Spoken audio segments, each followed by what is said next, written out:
Bonsoir à tous et merci de nous rejoindre dans Radio Foot International en ce soir, en cette soirée encore un peu folle du côté de la Côte d'Ivoire et du côté de cette 34e CAN.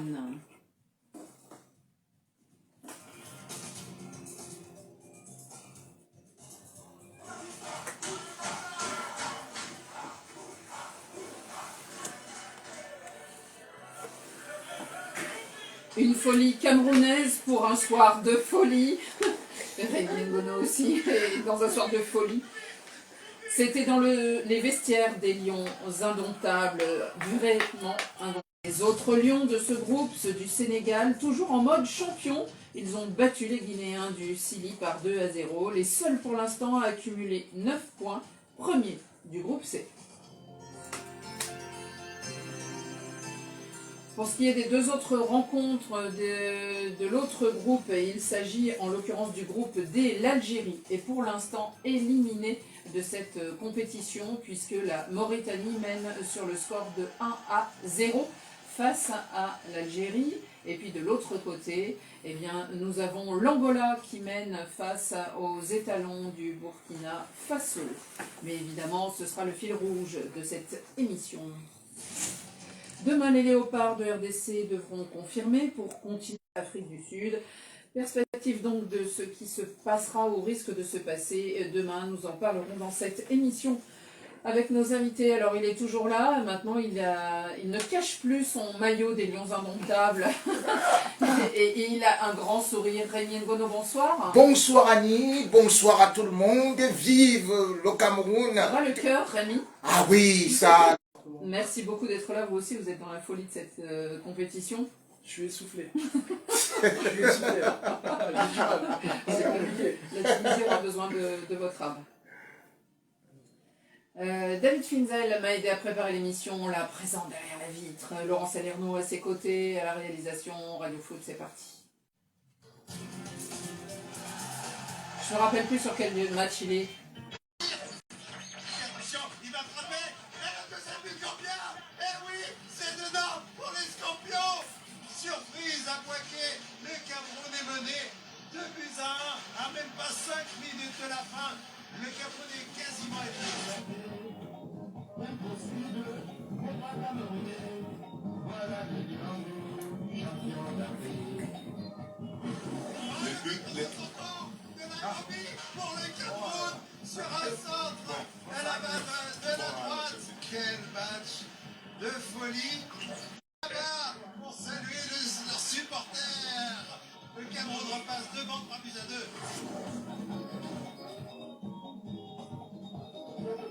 Mais je comptais le faire intervenir un tout petit peu après. Une soirée de folie pour Eric Mamrud, vous venez de l'entendre du côté de Boaké. Une soirée aussi de folie pour Rémi et pour tout le Cameroun pour cette qualification si ardemment souhaitée.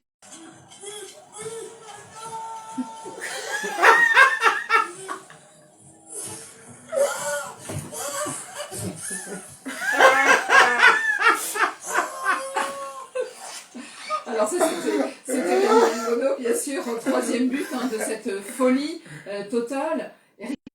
Enfin, il y a eu tout eu, quoi, deuxième période, parce que ça a démarré dans cette deuxième période véritablement. Il y a eu 0-0 à la mi-temps, et c'est devenu totalement irrationnel et surréaliste. Donc, ouais, ça fait plaisir à tout le monde, surtout aux supporters. Imaginez en huitième de finale à savourer le champagne, peut-être, je sais pas, mais bon, en tout cas, c'est le jeu, hein, c'est comme ça aussi, il faut être à fond dedans. Et les Camerounais ont su quand même se révolter, rester dedans et aller chercher la victoire. Rémi, est-ce que c'est ça, être indomptable? On avait entendu Rigobertson un jour dire « ça fait partie de notre ADN, nous sommes comme ça ». C'est ça l'ADN des Lions. Et là, on les... Acculer et s'en sortir. Oui, c'est-à-dire, ils font... On avait un patron sur la ligne de but, on avait un patron sur la ligne défensive. C'est-à-dire que dans les buts, il y avait Onana. Sur la ligne défensive, vous aviez un gros qui était impérial. Au milieu du terrain, on a retrouvé un Zambouanguissa. Et devant, vous aviez retrouvé aussi la forme de... Voilà. Mais Rémi, je voulais vous interroger sur ce qui fait ce côté indomptable quand même, une équipe qui, Ibrahima Traoré, a un mental. De pouvoir être combative et un peu par rapport au discours aussi de Rigobert Song, mais force est de constater que voilà, c'est la vérité, cette équipe n'abandonne jamais et aujourd'hui dans des circonstances très difficiles, hein, parce que franchement mentalement, fallait y être pour revenir à chaque fois, passer proche de la qualification, le Cameroun a tenu son rang. Salim, comment vous avez vu vous cette folie de fin de match? C'est une victoire à la camerounaise.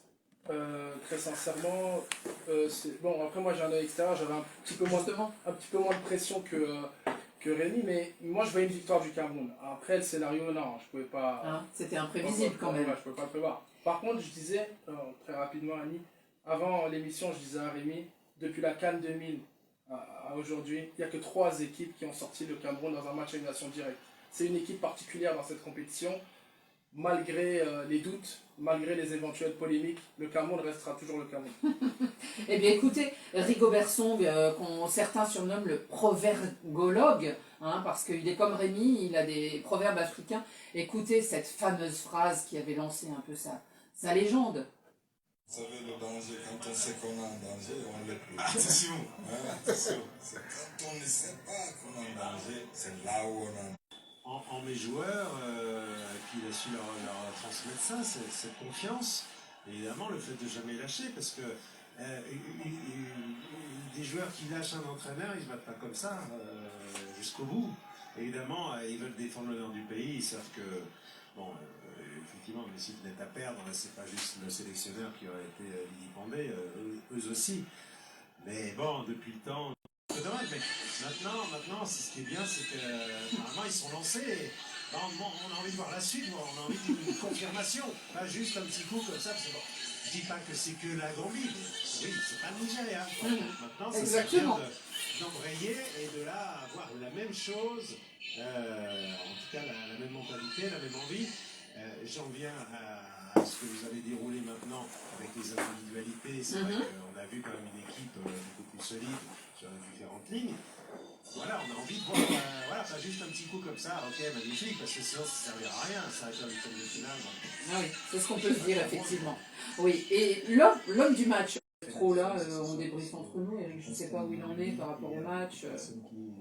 Qui n'y croyait plus à la 85e minute. Il est sur l'Algérie, lui. Hein. Mais ouais. Nous, on a cru et on a dit que voilà, il faut aller chercher ça parce que tant que l'arbitre n'a pas sifflé la fin du match, le match n'est pas terminé. On espère que ça va motiver tout le monde, déterminé pour mieux préparer le match contre le Nigeria. Fabrice Ondoa, Rémi, c'est vrai que bon, il y avait ce mini, alors on en saura peut-être un jour plus, mais en tout cas, Onana était sur le banc et c'est Ondoa qui était dans les buts. Vous dites que c'est l'homme qui porte chance à cette équipe du Cameroun. Oui, Fabrice Ondoa est un porte-bonheur. D'ailleurs, je soulignais ici que c'est le gardien qui, même n'étant pas dans un grand club, en vous disant, il apporte de la sérénité. Et vous nous aviez raconté cet épisode où il avait reçu aussi le drapeau hein, au Cameroun, parce que justement, Onana n'était pas présent dans le groupe. Voilà, et donc c'est comme ça qu'il est, ce garçon, il est humble, et puis, au moment opportun, il sait toujours répondre présent. Là, quand même, c'est 5 à Nîmes. Et il n'a joué que 3 matchs à Nîmes, depuis le début de la saison. Ouais. Donc, c'est d'ailleurs comme ça qu'il avait remporté aussi, qui était à Nancy. Ils avaient décliné leur convocation. Même Choupo-Moting était parti et Onana est arrivé. Il a fait un spectacle incroyable. 3 buts seulement encaissés pendant toute la compétition. Parlons d'autres individualités, Salim. On a vu aussi aujourd'hui Karl Toko Ekambi. Il marque un des 3 buts de cette formation. Et c'est vrai que là, on s'est dit, on a retrouvé un buteur pour les Camerounais. Oui, et puis même dans l'attitude. Il demandait beaucoup, il proposait beaucoup. Voilà. Il a raté des choses, mais en tout cas... Ouais, mais il était toujours disponible, il se montrait disponible, beaucoup de mouvements. Moi, j'ai bien aimé Karl Toko Ekambi, ça fait partie de ces joueurs aussi de sélection. Moi, j'ai toujours dit, j'ai toujours pensé qu'un joueur peut être un joueur de sélection malgré la carrière en club. J'ai bien aimé aussi la défense, parce qu'il faut en parler, malgré les buts encaissés. Bon, la défense, franchement, j'ai beaucoup... vraiment montrer ce qu'on avait dans le ventre, comme disait Eric, Ibrahima. C'est quand même, on a vu une équipe là tout d'un coup, on a vu un groupe, alors peut-être acculé, peut-être dans le contexte de son vestiaire, mais en tout cas, on a vu quelque chose se passer. Oui, on a vu quelque chose se passer, mais Rémi nous a très bien qu'il lâche pas pour le Cameroun où les joueurs ont pris la responsabilité, eux, d'être maintenant en avant, de laisser tous ces problèmes extrasportifs de côté et de se battre. Ce qu'on n'a pas vu le Cameroun depuis longtemps, se battre vraiment comme il s'est battu là et toujours y croire, parce que je pense que voilà, tout ce qui s'est passé hier, ça a quand même ressoudé ce groupe.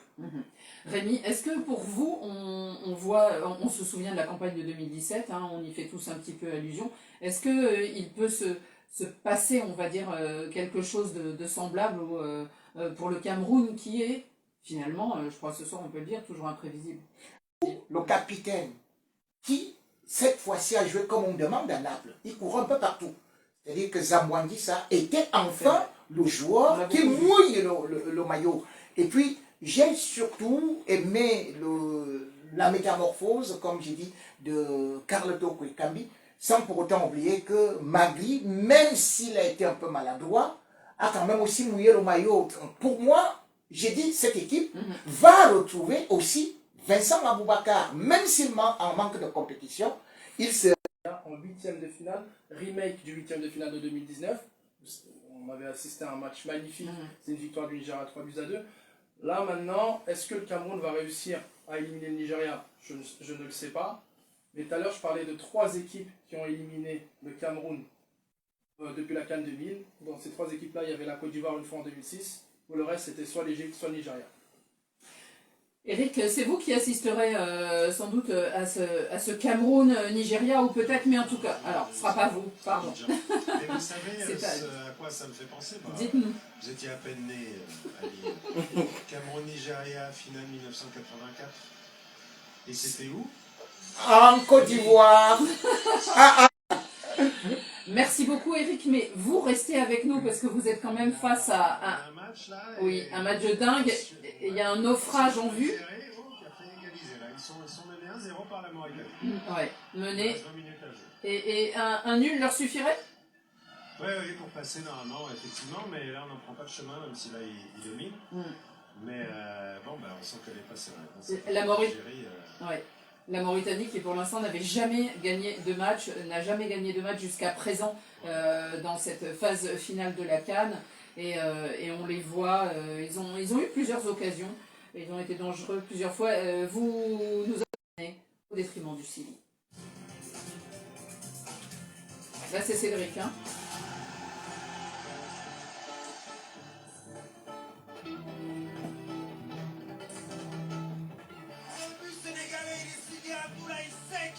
Il a demandé à tous les Sénégalais de célébrer avec le vent touchant, il était magnifique. Ce coup franc, Joe au deuxième poteau, il était absolument seul. Et derrière, eh bien, le gardien guinéen n'a rien pu faire. 1-0 poussé. Létal de la part des deux adversaires. Létal, comment on dit au pluriel? Létaux, les lions de la Teranga. Bonsoir Cédric de Oliveira. Bonsoir Annie, bonsoir tout le monde. Alors Cédric, pendant que vous avez un œil sur l'autre match de cette soirée qui est Angola-Burkina Faso. Burkina-Angola, ouais. Moins d'enjeux qu'Abouaki encore. Oui, et exactement, pour l'instant le score on est figé depuis un certain temps. On l'avait dit lors de la première partie de l'émission, et là c'est vrai que il y a surtout eu beaucoup de fautes, beaucoup d'accrochages, une sorte de suprématie régionale. Entre les deux formations, tout s'est décanté plutôt en seconde période avec un Sénégal qui, comme face au Cameroun, comme face à la Gambie, a fait parler sa supériorité. Finalement, il a fait craquer la défense guinéenne avec 2 buts assez logiques de la part, on l'a entendu, d'Abdoulaye Seck et Tini. Comme vous l'avez dit, c'était, je pense, faut le dire très sincèrement, la pire première mi-temps de toute la compétition qu'on a vue. Cette première mi-temps qui était même, on va le dire, un petit peu honteuse de la part de deux équipes qui sont réputées jouer au football, qui ont des ambitions. C'est vrai qu'on n'a pas pris du plaisir, en tout cas en regardant cette première mi-temps. Ensuite, sur l'ensemble du match, on a eu un Sénégal qui en deuxième mi-temps, puisque c'est là qu'ils ont décidé de jouer au foot les deux équipes, un Sénégal qui est des cadres qui sont des joueurs entrants, et ceux qui ont donné satisfaction avant, il faudra faire des choix pour pas... oui, ce sera très dur. parce que ce sera face à la Guinée équatoriale ou le Cap-Vert. Deux formations qui ont plutôt montré des belles choses lors de cette phase de poule. Et ce sera forcément un match compliqué pour Kabadiawara et ses joueurs. Alors Kabadiawara, on l'a interrogé en zone mixte tout à l'heure, il a dit moi franchement, troisième, deuxième, premier, peu importe. Alors peut-être que c'est un discours de façade, mais il disait qu'en gros, ça pouvait être n'importe qui et que peu importe l'adversaire. Facile à tenir. Pour l'instant, cette équipe a l'air très concentrée, a l'air très sereine autour d'Aliou Cissé. Et surtout, ce sont 3 matchs, 3 victoires. Même là, si c'était moche en première mi-temps, en tout cas, ils s'imposent 2-0. Ils ont marqué déjà beaucoup de buts. Et on a l'impression qu'ils sont au rendez-vous pour l'instant.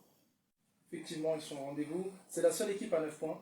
Oui. Je pense que ça va être la seule équipe à 9 points si on regarde mathématiquement ce qui va se passer dans les autres groupes. Je pense que non, ça va être la seule équipe à 9 points.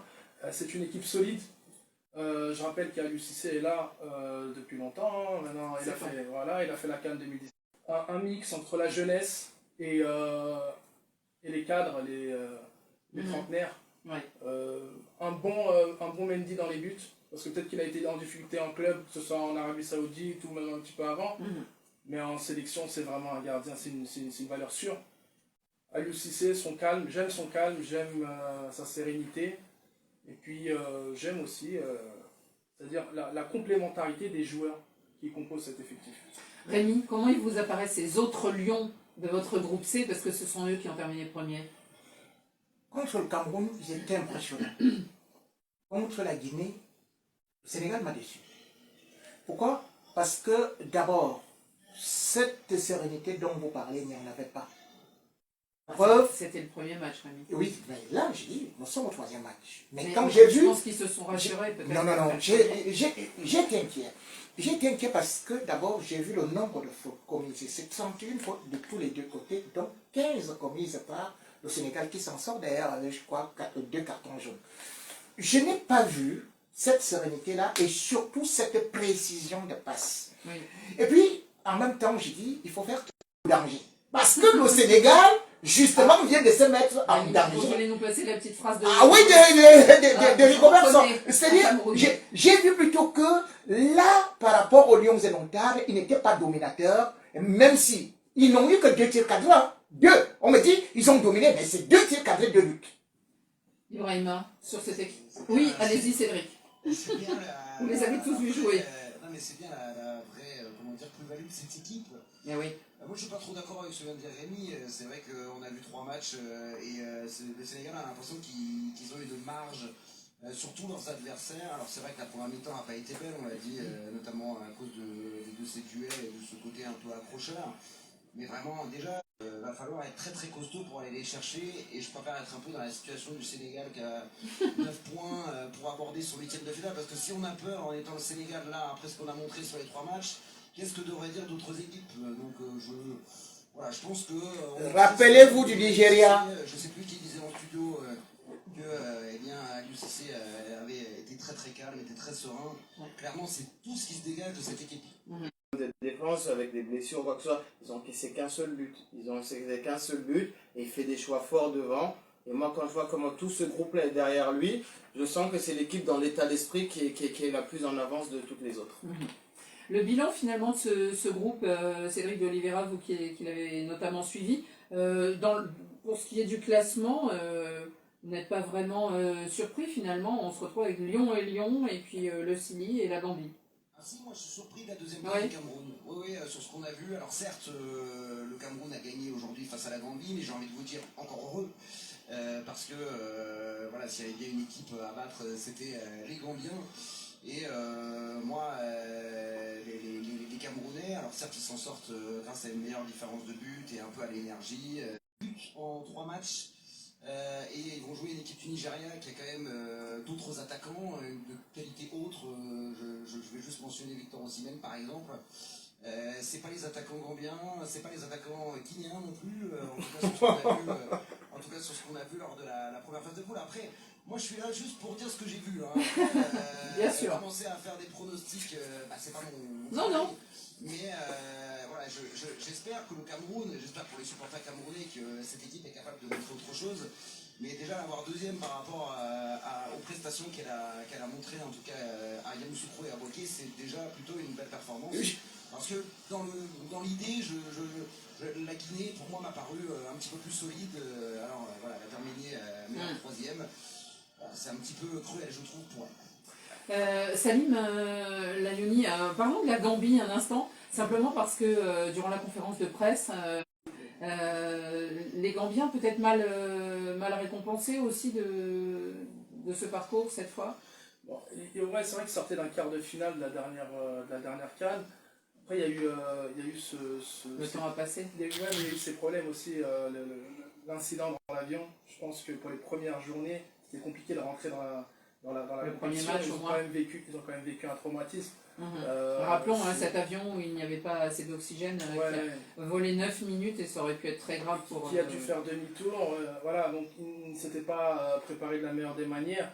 Et je pense que ça a joué, en tout cas au niveau des premiers matchs. Après, contre le Cameroun, il ne faut pas qu'ils sortent en poule, mais ils sortent au moins avec les honneurs parce qu'ils n'ont pas été mauvais, surtout sur le dernier match. Rémi, Tom Saint-Fit, il fait partie de ces sélectionneurs qui ont fait progresser leur pays et qui ont fait apparaître finalement une petite nation sur la carte continentale du football.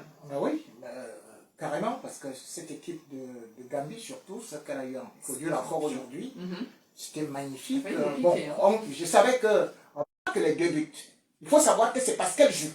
Et parce que d'ailleurs, à une certaine période, et on va faire entrer, je crois, Ferrada ou quelque chose comme ça, il va en faire entrer 2 joueurs offensifs. C'est à ce moment-là que le Cameroun tangue et ils égalisent. Et Rigobert Song et Sébastien Mignet n'ont pas de solution. Ils ne savent quoi faire à ce moment-là. On prend donc des vagues. Je dis c'est une équipe qui joue très bien. Il ne faut pas se à faire une préparation adéquate avant de venir. Ils ont demandé des... Voilà, le début de CAN pour eux a été difficile, mais sur le dernier match, on a vu que voilà, s'ils avaient peut-être mieux négocié leur début de CAN, et ce serait sûrement, après ça se joue à quelques secondes pour la Gambie de passer ou pas, et pour Tom Saint-Fait, tout simplement, moi... Ce ballon était sur la trajectoire. Mais l'Algérie qui est pas trop dedans dans cette canne, qui a encaissé un but à la 37e minute par Delaï. Depuis, ils courent donc après le score. Ils ont créé quelques occasions, mais ils sont tombés sur un Babacar Niasse, le gardien de Guingamp.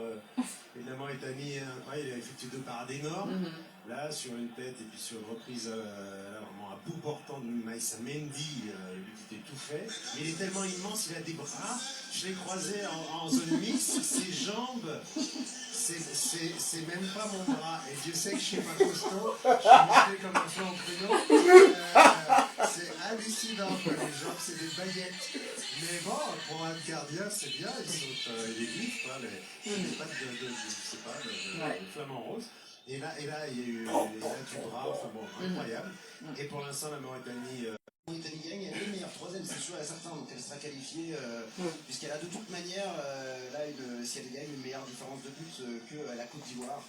Du coup, elle sera au moins 4e meilleure troisième, donc si le score en reste là, elle n'a pas besoin d'attendre les groupes de demain. Et pendant ce temps-là, le Burkina essaye là, de revenir dans la partie, mais pour l'instant 1-0 pour les Angolais. On continue à suivre cela et on va évoquer les matchs de demain. Il y a les Congolais qui... Là, il va un penalty. Regarde. C'est lui qui pose. À être nouveau dans cette cage. Il y en a pas beaucoup qui l'ont fait la dernière. Donc, ouais, on va jouer face à une très bonne équipe de la Tanzanie. Maintenant, on a la force à faire valoir. En espérant que ça passe, mais en tout cas, on va faire le maximum. Les Congolais, les léopards de cette compétition, comment les voyez-vous, Ibrahima Traoré? On les a vus plutôt bons dans le premier match avec beaucoup. Ils pourraient partir plus tôt s'il n'y a pas cette efficacité là qui les fuit un petit peu. Les Congolais de RDC, on les a vus face au Maroc, bien résister, même avec un pénalty perdu qui peut-être aurait pu changer les choses. Oui, Bakambu. La Tanzanie à leur portée, théoriquement? La RDC est capable du meilleur comme du pire. Et tous les Congolais le savent, j'ai pas besoin de le dire. Maintenant, Rémi aime bien dire que c'est leur meilleur ennemi, c'est eux-mêmes. Oui, mais c'est la vérité. Mais en même temps, là, on a l'impression de plus de stabilité peut-être. Alors, ils ont 2 points actuellement. Donc, et puis Deux matchs, voilà, contre le Maroc, ils n'ont pas fait que résister, ils auraient même pu gagner le match. Ah ouais. À un moment donné, en seconde période, ils auraient pu quand même marquer le deuxième but. Le match de la Tanzanie, ouais, c'est un match piège. Oui, c'est un match piège. Pourquoi? Parce que la Tanzanie a déjà affronté la RDC il n'y a pas si longtemps que ça. C'était sous Hector Cooper, ils avaient fait match nul à Kinshasa. Et malheureusement, en fait, avec cette équipe de RDC, on sait qu'elle est supérieure à la Tanzanie. Mais est-ce qu'ils vont réussir? Est-ce qu'ils vont réussir à mettre ce but, ouvrir le score, ou bien mettre ce but pour faire le break? Tous les scénarios sont possibles. Et puis on sait qu'avec cette équipe de RDC, elle n'était pas là à la dernière CAN, et puis elle était sortie en... On aimerait revoir la RDC dans le dernier carré comme en 2015. Parce que la RDC, voilà, la RDC contre Congo, voilà, exactement, le derby.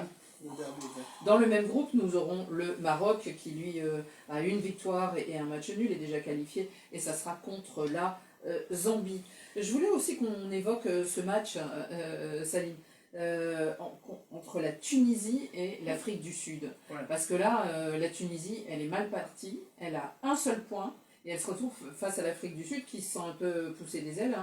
Après son premier match où elle pensait réussir à dompter la Namibie, elle avait perdu sur le score de 1-0. Après, elle a mis 4 buts à la Namibie. Oui, c'était le premier match, c'était contre le Mali, pardon. Je disais qu'elle était plus offensive. Sur le papier, oui, mais en fait, non, parce que... Un but du côté de l'Angola, c'est ça? Du côté de Yamoussoukro, Cédric de Oliveira? Et oui, deuxième but ici, on joue dans le temps additionnel, deuxième but de l'Angola.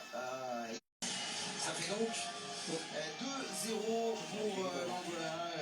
Le buteur, c'est Antonio Cabasa Salvador. Alors que le match entre la Mauritanie et l'Algérie se poursuit, toujours sur le score de 1-0, 11. Il y avait une équipe offensive. Il y avait une envie. Oui, et puis il y avait des profils quand même de joueurs qui étaient quand même beaucoup plus à l'aise dans la projection, dans les 30, 20 derniers mètres, etc. Mais la défaite contre la Namibie a fait mal. Cette défaite contre la Namibie, parce que quand on n'arrive pas à ouvrir le score, forcément on est vulnérable et puis on se fait punir. Le deuxième match contre le Mali, c'était différent parce que le Mali a quand même bien joué. L'ouverture du score des Maliens. La Tunisie est toujours en vie grâce à ce point du match nul. Mais moi, j'ai un problème avec la lecture de la seconde période, ou des secondes périodes sur plusieurs matchs. C'est-à-dire que le staff technique n'arrive pas à faire les bons changements au bon moment. Et ça, c'est problématique. Ouais, moi, ce que je voulais dire, c'est en fait, c'est pas forcément sur les résultats, mais c'est surtout sur... Ce sera le match du soir, pardon. Tanzanie, RDC et Zambie, Maroc, et tout cela sera retransmis sur RFI demain dans l'après-midi et dans la soirée.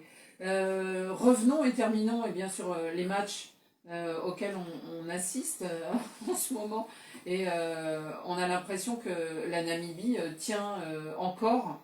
Compétition que l'Algérie voulait absolument sauver l'humiliation qu'elle a eu à subir au Cameroun. Mais là, ce qu'on est en train de voir comme spectacle, ce qu'on est en train de voir comme spectacle, c'est que l'Algérie est au bord du chaos. C'est-à-dire que on a fait entrer Riyad Mahrez, que je ne retrouve pas, et sur le plan défensif, rien non plus. Eric Mamrut, vous êtes en train de suivre la fin de cette rencontre. Oui, 11 minutes de temps additionnel. Il en reste encore. Football moderne. Il y aura le résultat dans le journal en suivant. Mais... Elle n'y arrive pas, cette Algérie, à marquer ce but. Non, mais... Eh bien, salut Cédric et Julien Boileau. Salut aussi à Eric Mamrut du côté de Boaké. Donc, résultat, chers amis, dans le journal qui suivra, parce que ça ne se terminera pas avec nous dans l'émission. Eric Mamrut et Bertrand Eclair, bien sûr, pour les moyens techniques. Merci, bravo Rémi, vous êtes qualifié pour le prochain tour. Ah oui. Pour la prochaine émission aussi de Radio Foot International. Merci Salim Layouni, merci beaucoup de votre éclairage. Ibrahima, on se retrouve aussi demain. Merci à tous. Merci à lui. Mais oui, il n'arrive plus à gagner un match depuis la fin. Oh oui, il n'arrive plus à gagner. Et voilà, sur ta vue, ils ont encore demandé la VAR. Ah oui. Ils sont malades. Ils ont demandé, eux tous, même les spectateurs, eux tous ils faisaient. Je pense sincèrement qu'ils ont un problème. Incroyable. Non mais c'est ce que même Nabil, il m'a envoyé un truc, il me dit cette équipe est finie. Et je lui ai dit, mais c'est Belmadi qui est fini. Il me dit, il a réussi à insuffler un truc de perdant, quoi. Un truc de victime, j'ai envie de dire même. J'ai même pas le temps de zapper. Et surtout, tu vois, vraiment quand... Ouais, avec les deux buts. Il n'y a rien. Oh! Et quand on te dit que le football, c'est les détails, regarde le gardien de Ghana hier, pourquoi il met sa main? Tu laisses sortir le ballon. Aïe, aïe, aïe! Regarde quelle erreur! Ouais, tac, Tu touches, ça te fait corner, sur le corner, tu sors. Là, j'arrête ma sélection. Ouais, mais là, les Algériens, les pauvres, là, oulala, ça va être compliqué. Bah, c'était lui le plus critiqué, parce que ça fait, apparemment, c'est pas que la CAN, ça fait un moment qu'il a plus le rendement qu'ils C'est espèrent. fini, là. Bah, depuis qu'ils ont gagné, en fait. Ouais, c'est vrai que Depuis ça s'est qu'ils arrêté ont là. gagné. Mais il a quand même un peu pété les plombs.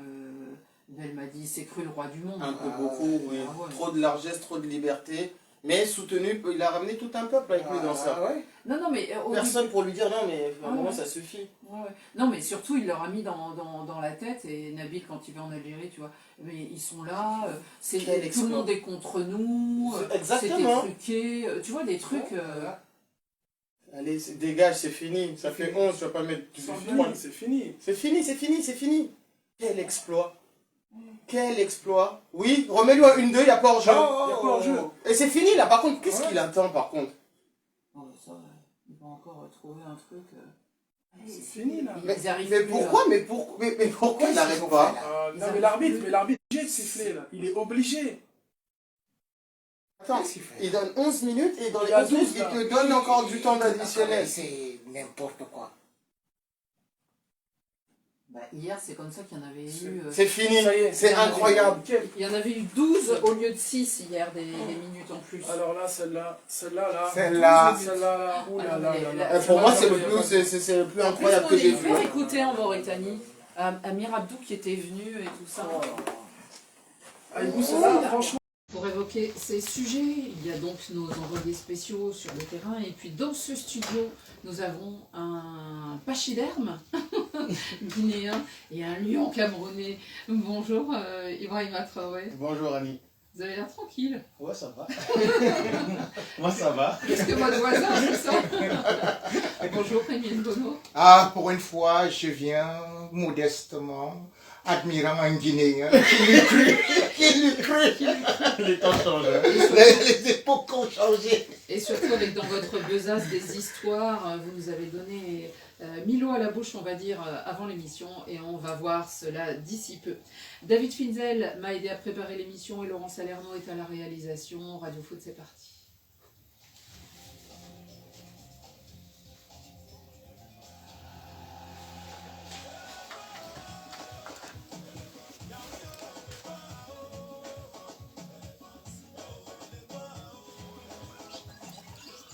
On dit en Côte d'Ivoire, découragement n'est pas ivoirien. Donc on croise les doigts pour qu'on puisse passer le premier tour et qu'on soit au moins en huitième de finale. Alors on pardonne déjà le 4-0 tout à l'heure, ça va vite le football. Non, en fait, non, c'est les émotions, c'est passé maintenant. Et puis bon, après, ils avaient la pression. Je pense que ça fait quand même 40 ans après qu'on organise la coupe chez nous. Vous faites ça avec une petite coupe de champagne? Toujours. Toujours. Là, maintenant, on a Cap-Vert et l'Égypte qui font 2-2. Là, le Ghana aussi qui fait un match nul. Voilà, on peut espérer passer. Voilà, c'est ça. Donc je vois à la santé de Mozambique et du Ghana, l'espoir est revenu et c'est pas mort pour nous encore. On est dans la compétition, on y croit fort, fort, fort. Il faut souffrir pour bien profiter de la victoire et pour savoir que rien de grand ne se passe sans douleur. On prend espoir, mais bon, c'est décevant de prendre espoir avec les autres et tout ça. Ça aurait été mieux que nous-mêmes on gagne. Bon, tout compte fait, on est derrière notre équipe, on est derrière l'équipe nationale. On a payé des maillots chers à 60 000, on est toujours là, on va supporter. Des coupes de champagne, vous mettez ça? Oui, on boit la coupe de champagne et c'est le bouteille de Ghana Côte d'Ivoire. Attention. Il faut savoir souffrir. Alors, passé le moment de sidération, certains supporters avaient donc repris espoir au micro de Martin Guez du côté de San Pedro après les résultats des matchs entre Égypte et Cap-Vert et puis Ghana et Mozambique. Pourtant, sous les yeux de la plus grande star du football ivoirien, Didier Drogba, impuissant en tribune malgré son maillot de l'équipe nationale sur le dos. Les éléphants ont hier vécu une de leurs pires déroutes, une défaite historique à la CAN, dans un match où ils devaient gagner pour continuer dans la compétition tête haute. Alors ce matin, dans la presse, Franck Kessié, Seko Fofana, Ibrahim Sangaré et leurs camarades en prennent pour leur grade. Naufrage, grande humiliation d'une équipe sans âme, d'éléphants sans stratégie, emmenés par un entraîneur spectateur. Finalement, ils ont envie d'y croire, c'est ce qu'on a entendu. Découragement n'est pas ivoirien, écrivait aujourd'hui en une l'un des journaux. Mais comment remonter? Et c'est peut-être la question qu'on peut se poser, Ibrahima, vous qui avez été capitaine d'une équipe en plus, comment remonter mentalement une équipe après 2 si grosses défaites à domicile? Ça va être très compliqué, très difficile. Deux défaites à domicile, mais voilà, c'est celle qui reste dans les mémoires, c'est quand même celle d'hier, une déroute à domicile, en étant le pays hôte contre une équipe qui est supposée plus faible, la Guinée équatoriale, 4-0. C'est terrible. Alors il va falloir trouver quand même les ressources, parce que par un concours de circonstances, peut-être que cette équipe va finalement se qualifier, mais justement elle va être là la difficulté. C'est quelque chose qu'on a un peu vu venir, hein, pas que pour la Côte d'Ivoire, oui, mais un peu pour toutes ces équipes. On dit qu'ils ne font plus peur, qu'ils doivent faire attention parce que le niveau s'est élevé, il n'y a plus de petites équipes et on assiste à des surprises comme ça. Mais le système qui fait que 3 équipes peuvent se qualifier va faire que beaucoup de ces équipes qui n'ont pas été convaincantes au premier tour vont se retrouver au deuxième tour, et l'interrogation elle est là: comment se relever en finalement continuant la compétition alors qu'on vient de subir une débâcle incroyable. Un de nos confrères habitués ici de Radio Foot International, Patrick Juillard, disait: comment un éléphant peut-il passer par un trou de souris? Puisque la poursuite dans cette compétition ne tient qu'à un fil. Rémi, on avait peine pour les supporters ivoiriens peut-être hier. Oui, beaucoup de peine, surtout que... Ceux à qui on avait peut-être fait croire que... C'est vrai que nous aussi, bon, pratiquement, on les avait mis dans les favoris parce qu'ils jouaient à domicile, parce qu'il y avait peut-être ce 12e homme, et puis finalement... Et oui, surtout quand vous regardez, j'avais qualifié le milieu de terrain de Côte d'Ivoire comme étant le meilleur. Exactement. Et finalement, je n'ai pas compris comment est-ce que cela s'est passé. Mais en fait, c'est quoi? Le football d'abord est mental. Et quand vous regardez le nombre d'occasions, quand même, le nombre de tirs, et que ça a été pratiquement, que ce soit au premier match ou au deuxième match, le manque d'efficacité, vous comprenez tout de même que cette Côte d'Ivoire-là avait quelque chose qui manquait, c'est le mental. Surtout qu'il y avait la peur de 1984, justement à domicile, oui, à domicile. Donc, il y avait cela qui planait, et justement, ils sont encore retombés dans les mêmes travers. Et puis, je ne comprends pas aussi comment est-ce que vous pouvez laisser peut-être les Serge Aurier, si vous ne mettez pas des cadres, vous ne les mettez pas en confiance pour pouvoir d'abord gérer ces choses-là. Mais moi, je crois que au niveau de la gestion, je crois que le sélectionneur devrait se reprocher beaucoup de choses. J'ai vu cette équipe pratiquement dans les chaussettes, sans mental, et même quand on les huait, ils n'avaient pas de possibilité de se révolter. Une équipe doit se révolter. Il n'y avait pas ça. Ils n'avaient pas de l'âme. Il fallait les voir abattus. Ils étaient morts avant le temps. Et même quand on marque un premier but, mais c'est pas comme ça qu'on fait pour égaliser. On les a vus pleurer sur le banc de touche pour certains qui étaient assis parmi les remplaçants. Enfin, on les a vus pleurer, mais surtout dans les attitudes à partir des moments clés du match. Moi, ce qui m'avait frappé hier, c'est par exemple Jean-Louis Gasset, quand ils encaissent le premier but, c'est à la 45e minute, on joue à domicile, il y a encore 45 minutes pour faire la différence, qui met ses mains incroyable, comme si c'était des arrêts de jeu qui avaient plus facilement moyen de rebondir. Donc moi, ça m'avait frappé cette image, et ensuite on a vu voilà, des gens qui ont été, ça se voyait fragile, ça se voyait même dans le regard des joueurs ivoiriens, qu'ils avaient une grande pression. En tout cas, on l'a vu depuis le début de cette CAN, les petits sont devenus grands, comme la Guinée équatoriale et le Cap-Vert qui nous ont enchantés sur ce premier tour, alors que des grands, donc comme la Côte d'Ivoire ou le Ghana, ont mordu la poussière. Que se passera-t-il aujourd'hui?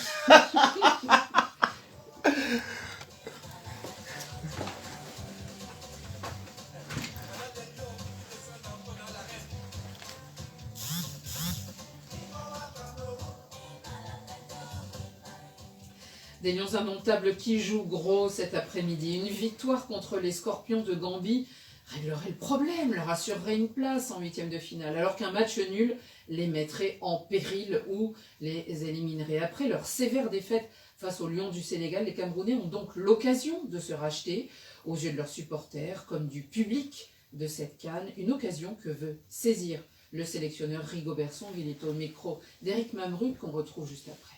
Je suis fier parce qu'ils n'ont pas perdu espoir. Ils sont conscients, ils sont conscients tous. C'est plus un problème tactique, technique, ceci. Non, tout ça, je dis qu'ils l'ont. Maintenant, c'est plus sur le plan mental. Je pense que ça va avoir beaucoup d'enjeux parce qu'on a gagné des compétitions de ce qu'on joue. C'est pas parce qu'on était plus fort sur le plan tactique. C'est parce que, je dis, on refusait parfois mentalement de dire, mais non, c'est pas nous. À quelle heure? Qu'est-ce qui nous garde? Je pense que c'est genre de match. C'est comme ça plus. Je parle plus dans cette préparation, mais qui ne veut pas dire que sur le terrain, ils ne doivent pas bien se positionner, bien savoir les règles. Attention. Mais je mettrai plus en avant le plan mental. Le mental. Alors, allons tout de suite du côté de Bouaké, Stade de la Paix, où se trouve Éric Mamrut. Bonsoir Éric. Ça va. Ça va, pour l'instant. Ça tremble, ça tremble. Je ne sais pas, j'ai le paludisme, j'ai la fièvre typhoïde, je ne sais pas ce que j'ai actuellement. On a un ami souffrant à côté de nous, Éric. Éric, rassurez-nous peut-être. On a vu hier cette équipe de Côte d'Ivoire fragile, s'effriter mentalement, se déliter, comme disait notre ami Joseph-Antoine Bell sur l'antenne. Est-ce que, selon vous, les Camerounais ont retrouvé du mental pour ce match si important? Vous faites une analogie entre la Côte d'Ivoire et le Cameroun? Oui, j'ose. Oui, on ne parle dans les ordres, c'est pas tout à fait, pardon, excusez-moi, la parenthèse. Je ne sais pas si on peut comparer véritablement, parce que quand on joue à domicile, c'est toute autre pression que pour le Cameroun, qui au moins n'a pas celle-là de jouer devant son public. On avait vu ce que ça avait donné il y a 2 ans. Bon, ils avaient quand même réussi à attraper la 3e place, qui est quand même tout à fait honorable, même si évidemment ils voulaient la gagner. La Côte d'Ivoire, c'est pour mon avis toute autre chose. Le Cameroun, on a entendu Rigobert Song, lui il a bien joué sur cette corde-là, évidemment.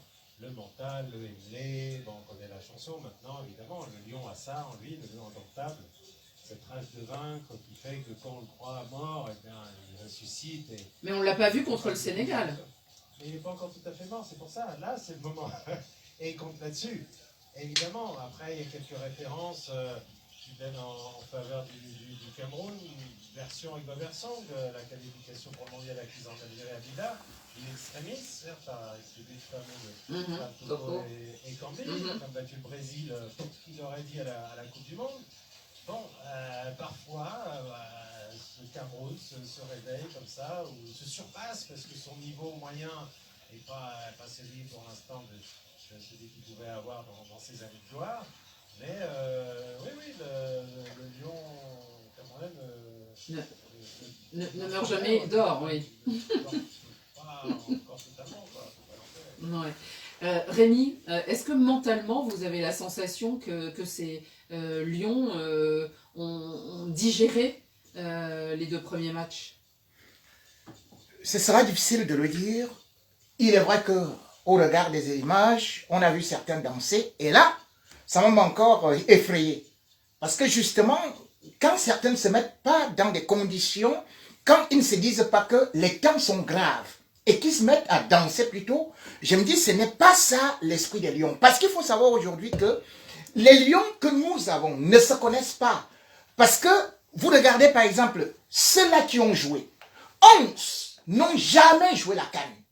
Jamais joué la CAN. Or, toutes les équipes de Lyon avaient une assise. Cette assise-là, c'était quoi? C'était d'abord, c'est-à-dire dans les années 84-90, c'était les joueurs venant de Canon de Yaoundé, du Tonnerre, venant de ceci. Pas les 11 titulaires quand même. Hein. Des 11 titulaires, il y en a qui ont déjà disputé la CAN. Ah non, je vais vous citer par exemple. Si vous prenez, c'est-à-dire qu'à partir des Magli, les camadeurs et consorts, c'est-à-dire que les 11 joueurs ont été alignés par Rigobert Song, qui n'ont jamais disputé la CAN.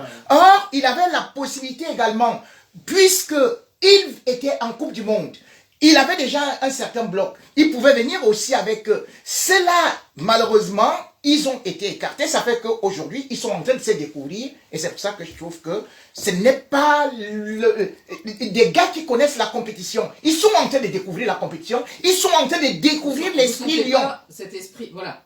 L'esprit lion, exactement. Ibrahima, le mental, on a entendu Rigobert Song en parler. Est-ce qu'il se cache aussi derrière quelque chose?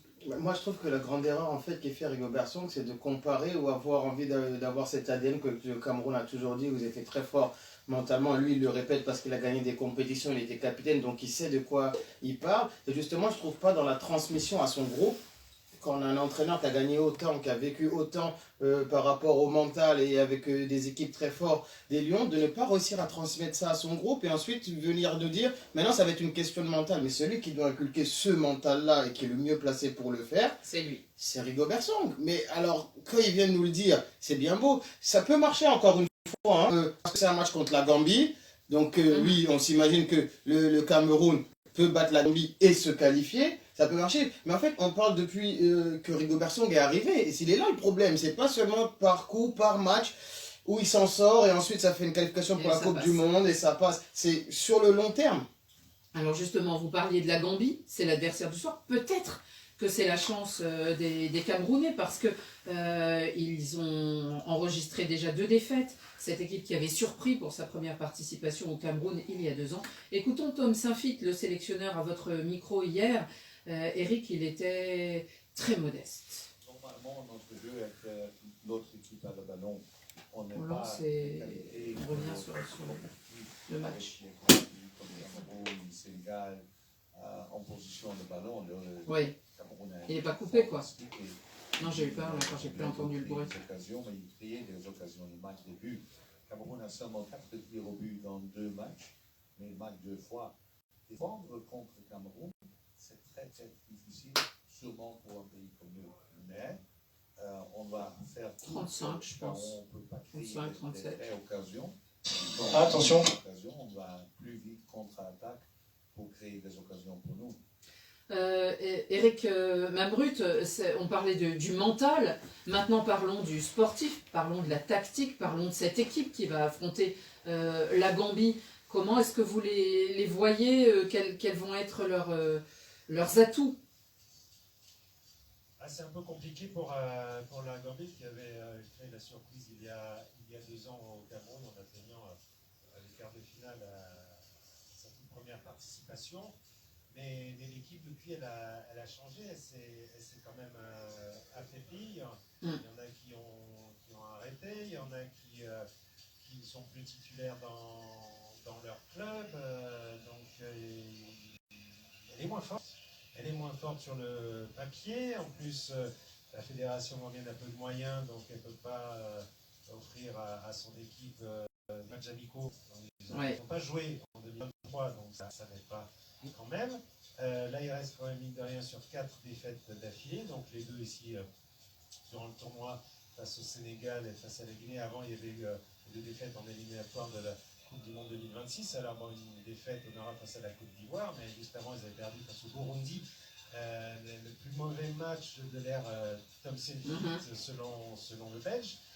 Donc, mauvaise tendance pour la Gambie, qui quand même a des atouts, hein, cette cohésion, cette unité, ça joue pas mal, mais...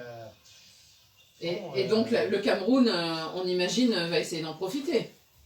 Ils ne vont pas se priver, évidemment, surtout qu'ils ne vont pas faire de cadeaux, surtout que si on se rappelle de cette CAN 2022, on avait éliminé la Gambie en quart de finale, et bien ce sont les Lions indomptables sur le score de 2-0. Donc évidemment, ils ont ça en tête, les Lions indomptables. Pour la Gambie, ils vont se référer à leur glorieux passé, entre guillemets, si l'on peut dire, qui n'est pas si lointain. L'an dernier encore, au mois de mars, pour ces éliminatoires, ils avaient battu le Mali, quand même, 0. Lors de la CAN 2022, ils avaient battu la Tunisie. Et en 2019, c'est un peu plus loin, ils avaient battu le Maroc. Donc, le Scorpion, s'il peut piquer, on est au bord de la mort, une piqûre mortelle, qui peut faire très mal. Réflexe. Bon, ça peut être un match de manière enlevée, parce que là, les deux équipes doivent y aller. Quoi, Ouais. sûr. Après, le point faible de la Gambie, c'est que seulement 2 tirs cadrés en 2 matchs, 0 but marqué, c'est ce soir ou jamais. Le point fort des Camerounais pour vous? Pour moi Vous, Eric. Ouais, non, mais j'ai surtout d'abord envie de vous livrer un petit peu la composition de l'équipe. Allons-y. Dans les buts. Eh ben oui, je sais que c'est pas Onana. Voilà. On en parle plus tard, si vous voulez. Non, on peut en parler. Rémi est très chaud. Bon, voilà. Apparemment, il y a une nouvelle histoire Onana. Apparemment, avec Samuel Eto'o, ça ne serait pas encore bien passé. En tout cas, moi, je ne suis pas dans les coulisses, mais c'est Fabrice Ondoré qui est dans les buts, pas Onana, évidemment. Ça marque mal. Enfin, voilà, on a toute une nouvelle affaire Onana.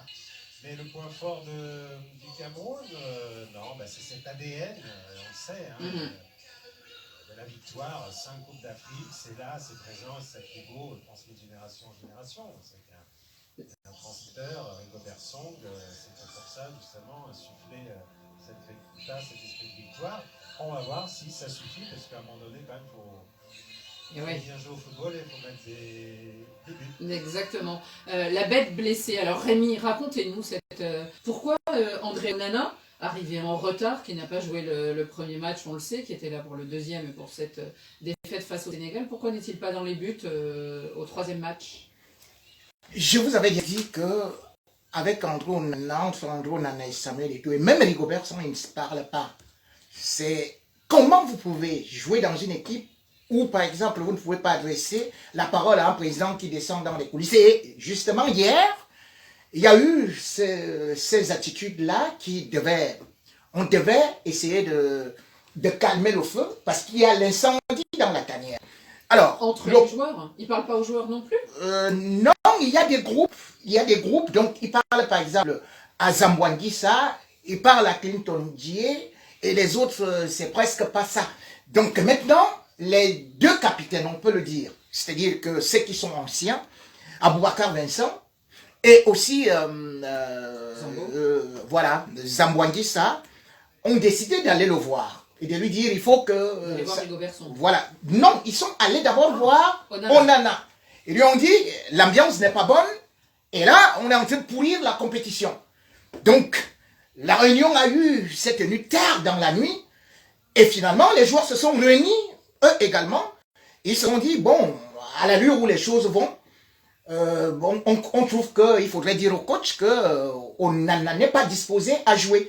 Et avant cela, il y avait déjà les audios qui circulaient, avec des personnes qui disaient que, bon, on en a dit que lui, s'il est venu, c'est par rapport au gouvernement qui a supplié, qui a supplié qu'il vienne là, s'il ne s'agissait que de lui, il ne serait pas venu. Donc, ces audios ont circulé, et ça a déstabilisé le groupe. Donc finalement... Donc ils n'ont pas beaucoup dormi. Voilà, ils n'ont pas dormi. Et du coup, Rigobert Song a été mis sous pression par ses propres joueurs déjà. Ce n'est même pas Samuel Eto'o. C'est les propres joueurs qui ont dit on n'en est pas disposé à être très compétitif. Ibrahima, quand on sent qu'il y a en plus des groupes ou des incompréhensions dans le vestiaire, ça n'arrange pas une équipe qui est en mission victoire. Mais justement, à chaque fois qu'on parle du Cameroun, on ne parle pas de la tactique, on ne parle pas du score, on ne parle pas des performances des joueurs. Ça n'a pas commencé maintenant. Il y a déjà eu le problème à la Coupe du Monde. On le sait très bien. On en a renvoyé. Je me rappelle qu'à la dernière CAN, il y avait aussi une interview très très dure de Vincent Boubacar quand ils ont éliminé envers ses coéquipiers. Où il se dédouanait lui un peu de ce qui s'est passé et trouvait les autres pas sérieux. On a eu ça, là ça a commencé, déjà on savait que forcément à un moment ça allait péter. Quand le joueur ne vient pas pour le premier match et qu'il vient et qu'en plus il n'est pas performant, c'était cocotte minute en fait, on attendait juste le moment où voilà ça allait exploser. Et là, c'est les joueurs qui ont pris la responsabilité pour l'entraîneur, on va dire pour le président, d'aller essayer d'apaiser les choses et ça n'a pas fonctionné. Donc en fait ce qu'on aimerait bien c'est d'arrêter de parler d'extra sportifs quand il s'agit du Cameroun, parce qu'on fait que ça. Mais alors pour une équipe, changer de gardien avant un match aussi important, et par rapport à Onana, est-ce que ça peut apaiser les esprits avant de se battre pour cette qualification? Non, ce qui est positif, c'est que voilà, on a C'est essayé des les joueurs. joueurs ensemble, hein, d'abord les deux capitaines, ensuite tous les joueurs ensemble ont essayé de trouver une solution interne parce que je pense que eux aussi réalisent dans quelle situation maintenant ils sont. C'est possible que la Gambie accroche le Cameroun et le Cameroun soit éliminé. Donc les joueurs prennent conscience du moment dans lequel ils sont, ils essayent d'appeler ça. Ça veut dire qu'il y a plusieurs joueurs, il y a un groupe qui a décidé. Nous, on est ensemble. Si toi, tu veux pas, ben, t'es à l'écart. Et ça peut renforcer justement la cohésion de groupe. Rémi, comment vous voyez ce match alors de la part des Lions indomptables? Parlons tactique, parlons force de ces Lions, autre que mentale. Première des choses, il faut savoir qu'ils partent déjà avec au moins cet avantage psychologique, à savoir que même en 2017, ils ont quand même battu la Gambie. Enfin, c'est-à-dire 3 victoires successives du Cameroun sur la Gambie. Et deuxième des choses également, l'équipe du Cameroun n'était pas favorite justement au début de la compétition en 2017 à la CAN. Mais qu'est-ce qu'on avait vu? Justement, le sélectionneur Hugo Broos avait pris la responsabilité de mettre Vincent Aboubakar et Nicolas Nkoulou au banc. Et les gens avaient dit, mais c'est scandaleux. Mais par la suite, cette équipe-là, parce qu'elle avait dit, je veux un électron et je veux que tout le monde soit dans la discipline, c'est moi qui décide.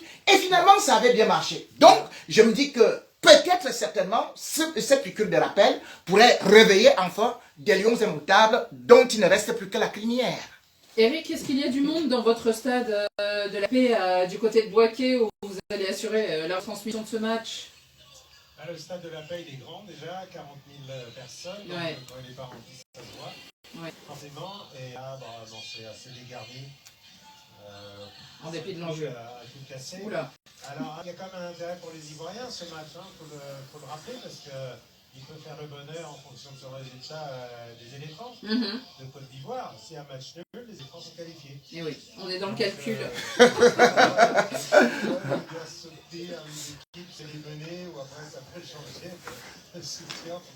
Bref, le malheur, le bonheur des éléphants. Ouais. Oui, pour ensuite. Mais généralement ici dans ce stade, ça démarre assez vide, à moitié rempli, puis au fur et à mesure, ça se remplit. On a une très belle ambiance, c'était jusqu'à 38 000 personnes. Oui, on a vu que les Mauritaniens, notamment dont on va parler, allaient distribuer des tickets pour leurs supporters. Donc ça peut aussi en remplir les travées. Eric, on vous retrouve donc d'ici peu. Vous êtes en photo sur notre page Facebook de Radio Foot International. On est tous très curieux de la voir, cette photo déjà. Et vous êtes à côté de la feuille de match. David Findel s'est occupé de ça. Donc on vous retrouve tout à l'heure. Et en souhaitant bonne chance à ces lions qui ne cessent de faire parler, qu'ils soient ou non à la tanière. Dans l'autre finale de ce groupe, à la même heure, Mesa Yamoussoukro, eh bien, les deux voisins sénégalais et guinéens